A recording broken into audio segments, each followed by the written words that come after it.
Itu Bapak ada yang backing memang, karena di backing sama Pak Prabowo gitu? Nggak ada. Saya bilang gini, saya hanya bertanggung jawab ke RI 1, yang lain saya nggak peduli, dan saya nggak punya ambisi politik. Dan saya merasa yang diomongin adalah hal yang harus diucapkan ke publik, karena itu adalah norma-norma yang benar. Jadi kelihatan aneh. Kalau mungkin beberapa orang yang lain kan mungkin takut politiknya kegesek sana sini. Saya sebodoh amat.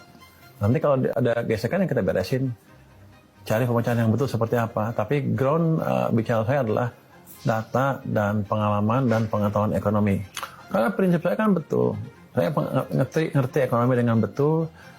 Tujuannya, kalau saya kan social optimizer, bukan profit maximizer.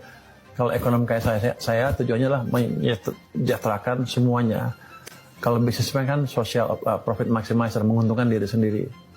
Jadi kalau yang nggak comfortable, dia harus sesuaikan dengan pandangan yang menyejahterakan umum tadi, social maximizer. Nanti juga comfortable, nggak apa-apa, itu biasa.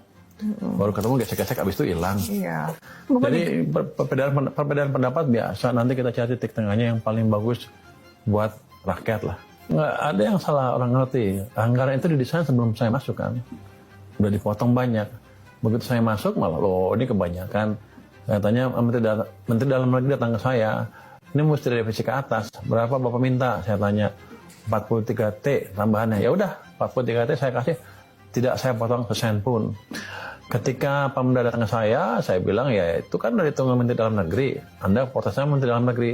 Tapi begini, saya bilang, saya kan dalam proses memperbaiki ekonomi ini. Pendapatan pajak dalam keadaan sekarang kan agak cenderung menurun dibanding yang seharusnya ya.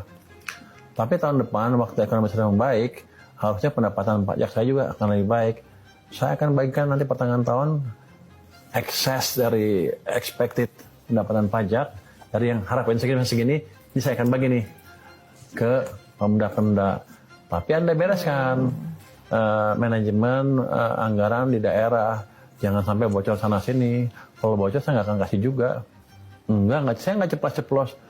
Memang ini knowledge yang asli seperti itu. Yang lain ngomongnya salah semua.